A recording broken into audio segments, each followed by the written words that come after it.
Halo semuanya, selamat siang. Perkenalkan, saya Ferry dari Free Times. Hari ini kami akan membawakan sebuah webinar dengan judul How to Implement a Multi-Channel PR Approach. Dan telah hadir di sini guest speaker dari Free Times adalah Mas Raihan Akbar Prawira Kusuma, atau mungkin biasa dipanggil dengan Mas Ray. Oke, simple to say Mas Ray. Jadi Mas Ray ini adalah sebuah spesialisasi di PR dan branding spesialis. Beliau bekerja di Hash Micro sekarang ini dan sudah memiliki pengalaman selama 4 tahun lebih di bidang komunikasi. Eh, ya, mungkin itu saja. Mungkin selebihnya kita bisa mulai dan ya, silakan Mas Ray. Halo, thank you Mas Ferry.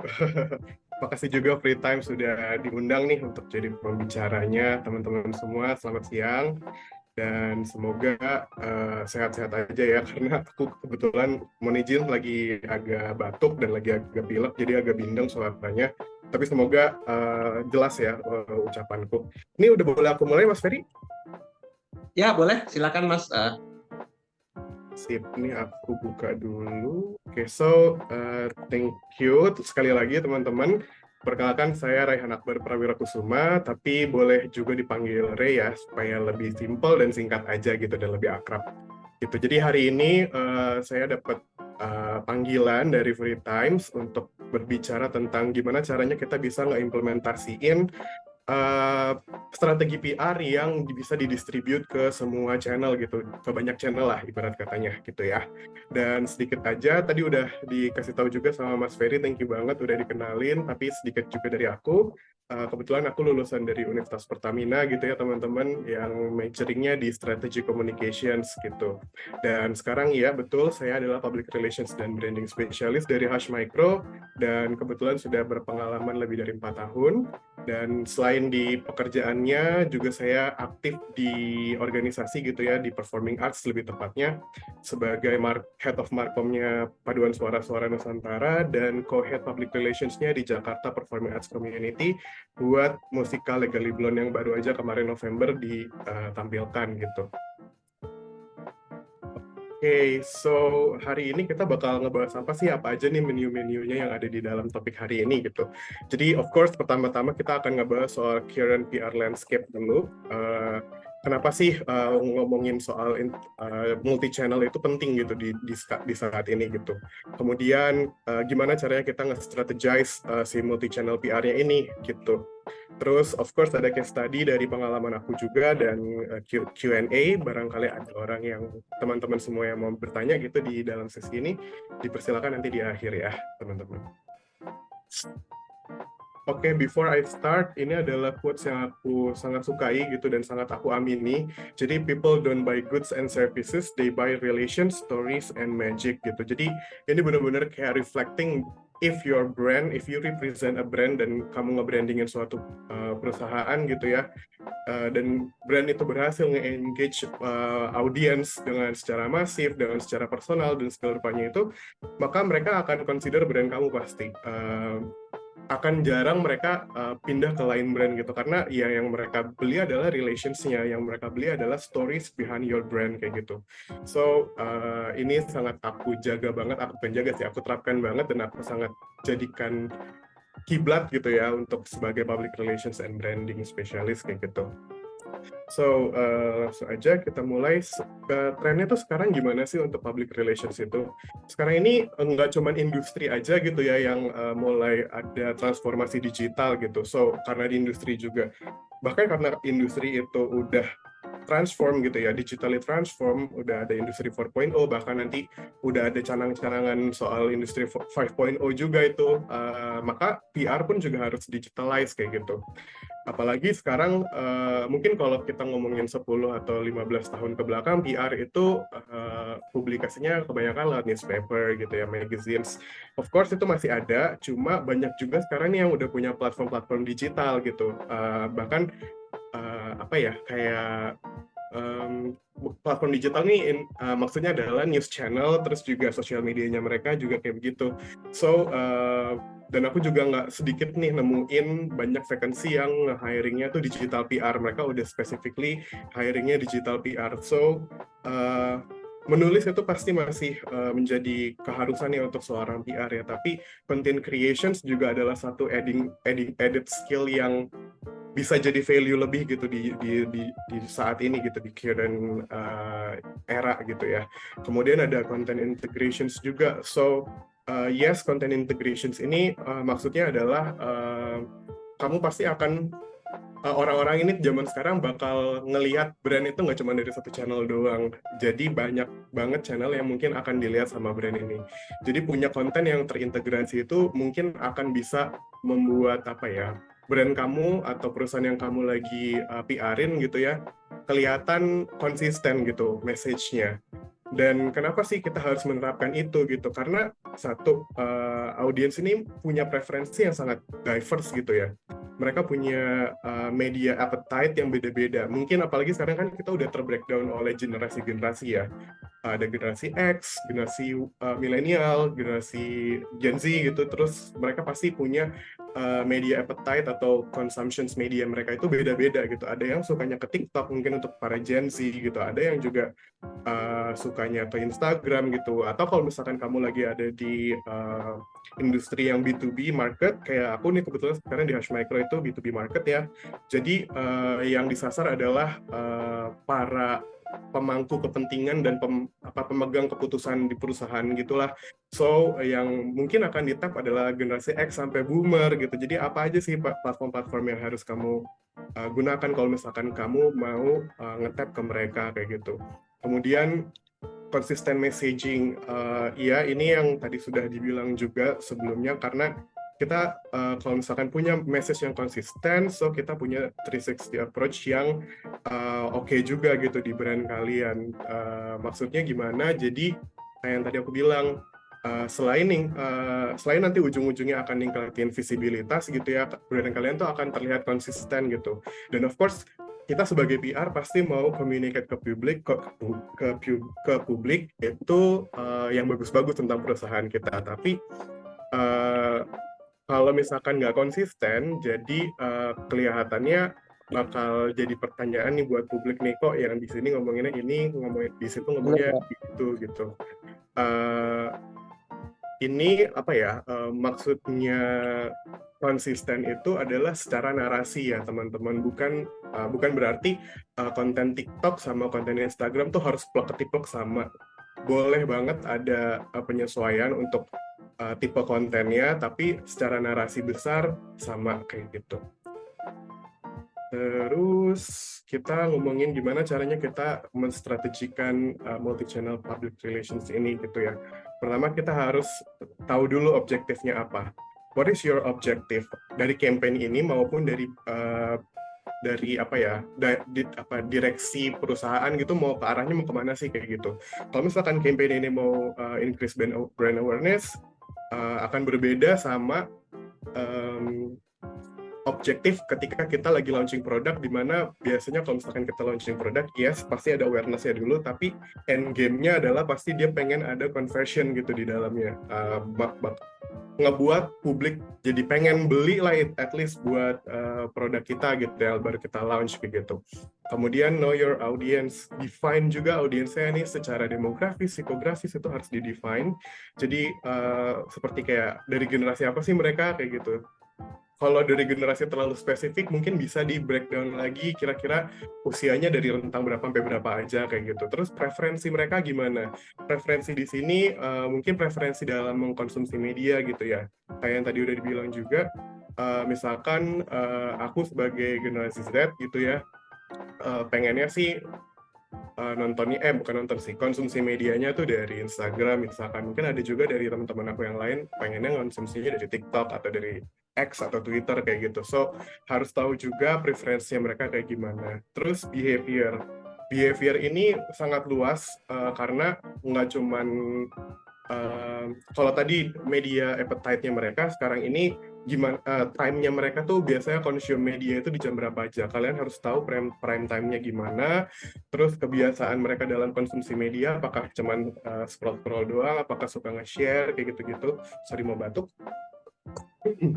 Terus buat offline eventnya itu juga harus dilihat juga nih teman-teman. Kalau misalkan kalian mau bikin offline event, dilihat juga misalkan kamu mau nyasar anak Gen Z yang middle class lah, ibarat katanya middle class gitu. Apakah cocok kalau misalkan kita ngadain acaranya tuh di let's say di Jaktim? Karena bukannya aku mendiskreditkan Jaktim ya, tapi banyaknya kan kalau anak-anak Gen Z yang middle class itu nongkrongnya di Jaksel atau di Jakpus gitu.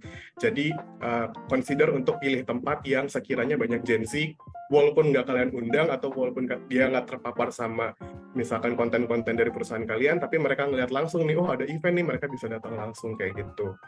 Itu bisa banget. Terus juga kalau misalkan in terms of press gitu ya, kalau kita lagi engage press, jurnalis gitu, kalau misalkan kita lagi ada acara CSR misalkan, CSR-nya itu nanam-nanam nanam apa sih itu namanya? Yang ada di PIK, aduh apa ya namanya?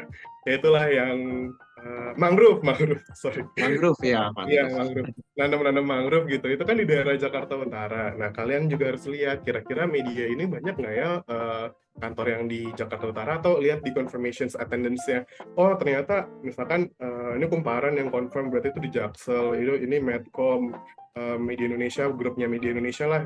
Itu dari Jakarta Barat. Wah, kayaknya kalau misalkan kita nggak ngasih akomodasi, nggak ngasih shuttle gitu, kayaknya kasihan deh mereka kayak gitu. Jadi harus bisa ngasih the best experience juga buat jurnalis, karena mereka salah satu temannya kita gitu loh, salah satu temannya kita dalam publishing, dalam nge-branding perusahaan kita kayak gitu. Terus balik lagi choose relevant channel, ini juga tadi udah aku jelasin juga, harus align dengan objektif sama audiensnya gitu. Objektifnya apa, audiensnya gimana, harus bisa pilih. Kan kita nggak mungkin, misalkan let's say kita audiensnya adalah baby boomer gitu, audiensnya adalah baby boomer. Kita pengen dia terpapar sama konten-konten kita gitu, atau seenggaknya mereka tahu brand kita tuh apa gitu. Kita nggak mungkin nge-promote secara mati-matian hanya dari TikTok kayak gitu. Tapi kita bisa coba alihkan, kalau misalkan baby boomer yang profesional, mereka bisa aja mainnya LinkedIn atau mungkin Facebook juga bisa jadi jejaringnya mereka. Dan jangan lupa sebar-sebar press release, karena itu yang paling apa ya, press release itu buat aku, buat para PR juga lebih tepatnya, itu bagus banget buat ningkatin brand awareness, sama bisa juga ngasih banyak digital footprint gitu loh teman-teman. Ketika ada orang yang nge-search nama perusahaan kalian di Google, yang akan keluar itu dari kanal berita, dan pasti message-message yang di-share sama PR itu positif-positif ya untuk perusahaannya. Jadi ketika ada orang yang belum tahu tentang perusahaan kalian dan nge-search di Google gitu, terus keluar artikel dari suatu portal berita, dan itu adalah message dari PR, pasti positif response yang akan didapat dari audience kayak gitu. Kemudian craft a consistent message. Ini make sure key message sama narasinya itu sama ke semua channel. Kayak yang tadi aku juga udah bilang, bentuk atau format dari kontennya boleh berbeda, tapi message-nya atau garis besar narasinya tuh harus sama kayak gitu. Kemudian create campaign timeline. Of course, ini penting banget untuk bisa nge-track campaign kalian dan evaluate campaign kalian gitu. Misalkan kalian udah coba riset nih, oh, kita udah riset kayak begini, audiensnya A, B, C udah di set, terus objektifnya juga begini, tapi kenapa di pre-event ini agak meleset? Sorry mau batuk. Agak meleset gitu ya. Itu bisa kalau kamu udah punya timeline dan udah bisa nge-evaluate setiap movement yang udah kalian lakukan gitu ya, itu bisa dengan secara cepat kalian rework lagi gitu campaign-nya. Mungkin aja itu bukan berarti kalian salah dalam riset gitu ya, tapi mungkin aja kan kita PR bekerja bersama manusia ya, untuk manusia, dan target itu juga manusia kayak gitu. manusia itu kan unik dan mereka pasti berubah-ubah setiap saatnya gitu. Jadi bisa aja riset kalian 1 atau 2 minggu yang lalu ternyata di minggu ini trennya udah berubah kayak gitu. Makanya harus banget kita agile sama perubahan-perubahan yang seperti itu, harus bisa adaptif. Makanya kita harus bisa dan harus banget ketika kita bikin campaign ada timeline-nya gitu biar kita bisa tracking dan evaluasi gitu. Oke, itu tadi udah strategizing. Sekarang case study di mana aku ini case study real dari aku, di mana kemarin aku menjadi PR buat official technical partner dan tire supplier buat ABBF Formula E di Jakarta E-Prix. Tahun 2023 ini kebetulan Formula E ajang balap listrik dunia ya, tingkat dunia datang ke Indonesia gitu ya, datang ke Jakarta, dan Hankook adalah klien aku dulu waktu aku masih di agency, dan ini adalah campaign yang kami jalankan waktu pre-event sampai main event kayak gitu. Oke, so sekilas cerita dulu kali ya. Jadi Hankook itu secara global mau nge-branding perusahaannya sebagai perusahaan manufaktur ban yang premium gitu. Jadi produk-produknya itu premium. So buat target marketnya itu social economic statusnya itu B ke A gitu. Jadi pasti kita ngincernya tuh yang high end customer kayak gitu ibarat katanya. Dan mereka tap in sama Formula E ini untuk mengukuhkan kalau misalkan yes mereka punya teknologi maupun R&D dan teknologi yang bagus gitu. Terus juga karena ini balapan listrik, so pasti narasinya tuh seputar lingkungan, ESG kayak gitu, dan zero carbon emissions dan zero emissions kayak gitu-gitu. So yes, Hankook juga udah menjalankan itu semua, ESG-nya udah jalan semuanya, bahkan di Indonesia juga sangat bagus ya untuk CSR programnya Hankook ini, dan ketambahan mereka menjadi technical partner sama tire supplier-nya buat Formula E, which is dia align sama message sustainability-nya, itu ngebuat Hankook jadi boosted banget sih brand positioning-nya kayak gitu. So ini yang pertama untuk pre-event-nya, kita dari 2 bulan sebelum dari awal kali mereka tanda tangan kontrak, si Hankook tanda tangan kontrak sama Formula E ini, kita udah sebar-sebar press release. Jadi itu kayak setahun sebelum acara ini kita udah mulai sebar-sebar press release, udah mulai mengukuhkan kalau Hankook ini udah fix jadi partnernya Formula E, dan message-message sustainability-nya pun juga udah kita distribute kayak gitu. And then 2 bulan sebelum sebelum balapannya ini dimulai di Jakarta, kita udah mulai buzzing di sosial media. Kita giveaway tiketnya lebih ke arah challenge sih. Kita bikin UGC di mana orang-orang yang udah pernah beli Hankook, mereka harus sharing cerita mereka gimana pengalamannya ketika menggunakan ban Hankook gitu. Dan itu nanti di-share di sosial media mereka, dan kita pick per minggunya sekitar ada 3-4 orang gitu selama 2 bulan berturut-turut sampai hari H gitu. Kemudian di pre-eventnya juga kita karena balik lagi ini ngomongin soal sustainability and zero emissions, kita mencari green school yang ada di Jakarta gitu. Sebenarnya ada 4 sekolah yang bagus banget ini untuk advokasi lingkungannya, cuma ternyata setelah ditelisik lebih jauh lagi itu didanai sama Pemprov DKI Jakarta, akhirnya itu dia nggak masuk. Nah, sedangkan yang kita dapat ini adalah sekolah di Jakarta Barat. Dia punya solar panel, ada taman hidroponiknya sendiri, dan ruang terbuka hijaunya banyak, dan hiasan-hiasan di sekolahnya itu rata-rata menggunakan bahan-bahan daur ulang gitu. Jadi, dan setelah ditelisik juga ternyata ini nggak dikasih pendanaan gitu dari Pemprov gitu ya untuk membangun ini semua kayak gitu. Jadi akhirnya kita approach mereka setelah aku kurasi lebih dari 30 sekolah di Jakarta gitu ya. Inilah yang terpilih kayak gitu. Dan ini kebetulan SD teman-teman, aku kira bakal SMA gitu yang lolos gitu ya. Ternyata SD yang udah sehebat ini di Jakarta gitu. Habis itu kita ngadain press conference, kita engage mereka untuk datang nih ke press conference Hankook, ngomongin gimana sih teknologi yang digunakan sama Hankook di bannya, terus juga sorry. Terus juga material ramah lingkungan apa aja yang bisa digunakan. Kemudian ada display ban juga di situ. Itu display bannya adalah bukan ban buat balapan Formula E memang, tapi kita ngasih mereka sneak peek ban mobil listrik yang akan diluncurkan sama Hankook di Indonesia, karena sejauh ini jurnalis atau mungkin publik taunya Hankook punya ban mobil listrik ini tapi belum ada di Indonesia. Nah, kita nggak manfaatkan momentum ini untuk ngasih sneak peek itu supaya media engage, terus juga publik juga engage sama kehadirannya nanti ke depannya kayak gitu. Kemudian pas lagi main eventnya kita full press engagement sih, sama ya paling ada konten-konten yang dibuat di Instagram kayak gitu ya untuk recap dan story-story gitu dari teman-teman.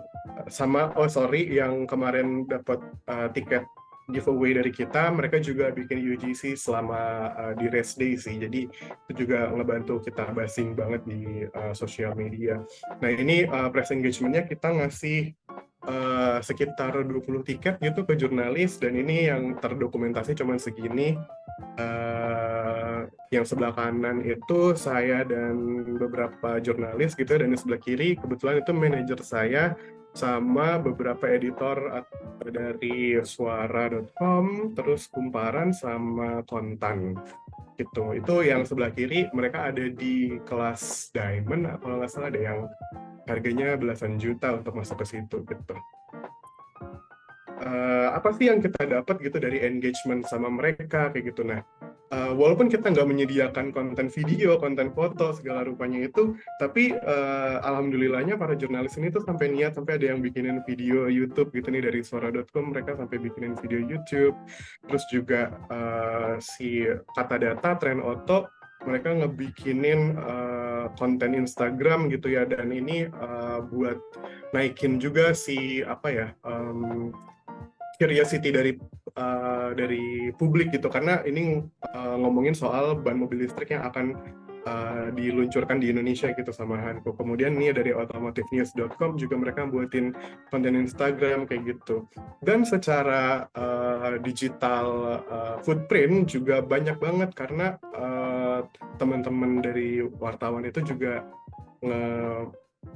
naikin press release kan dan bikin artikel gitu. Bahkan dari Kompas saja bikin sampai 4 artikel apa 3 artikel gitu ya, sekitar segitulah. Dari Kompas bikin 3 artikel, Tempo 2 kalau nggak salah. Itu lumayan banget sih untuk ngebangun digital printnya Hankook gitu. Mungkin dari aku segitu aja.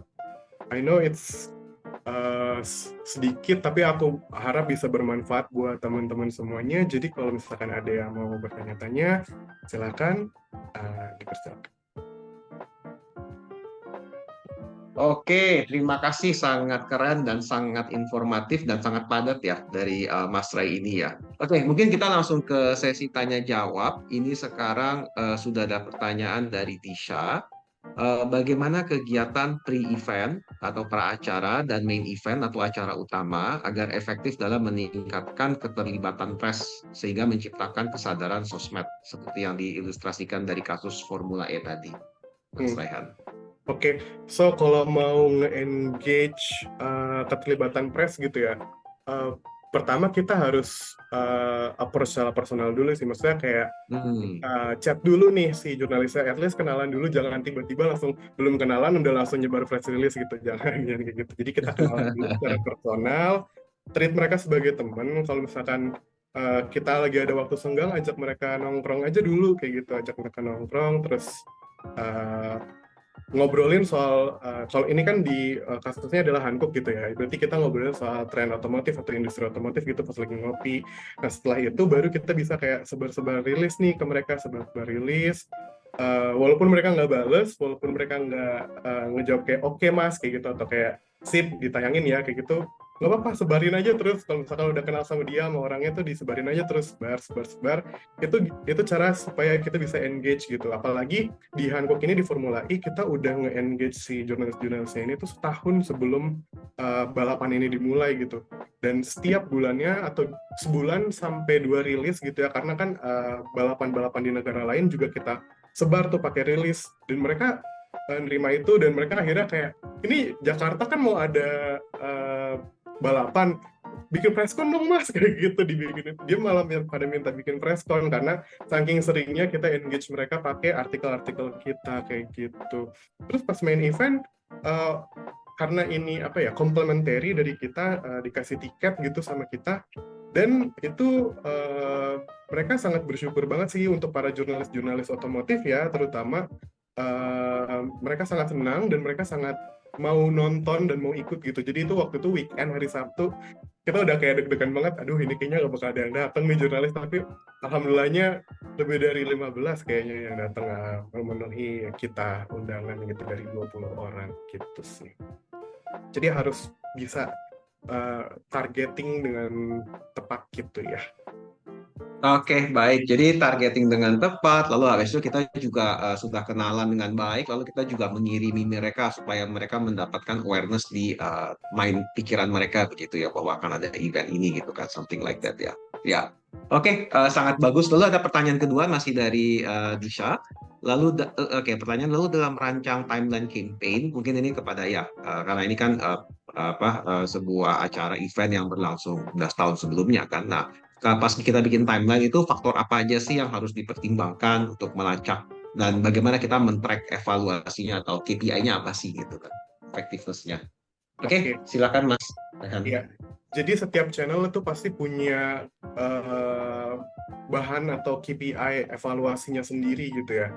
Let's say kalau misalkan kita nyebarin press release gitu, kita lihat nih, oh kenapa ya kok kita sebar misalkan ke 50 jurnalis, tapi yang naik kok cuma 4 kayak gitu. Apakah dari message-nya masih kurang bagus atau headline yang terlalu hard selling kayak gitu, itu mesti dilihat lagi.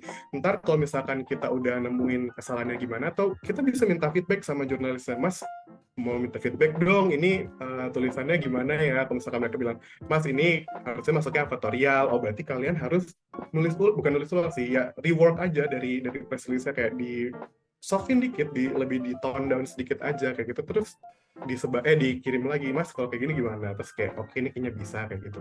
Itu nanti akan ada bisa kok bisa kayak gitu. Terus kalau misalkan sosial media, kita bisa lihat dari impressions-nya sama reach-nya sih sebenarnya. Kalau misalkan dari sosmed ya, kita lihat konten yang kayak begini di jam segini, yang misalkan targetnya adalah udah ditentukan gitu ya, kok impressions-nya sedikit ya, apa ada yang kurang gitu, apakah kita perlu boosting dari let's say influencer, atau dari platform media, atau dari community gitu. Jadi kalau misalkan sekiranya itu yang dibutuhkan, ya kita next-nya adain deployment untuk ke influencer atau ke media community kayak gitu. Jadi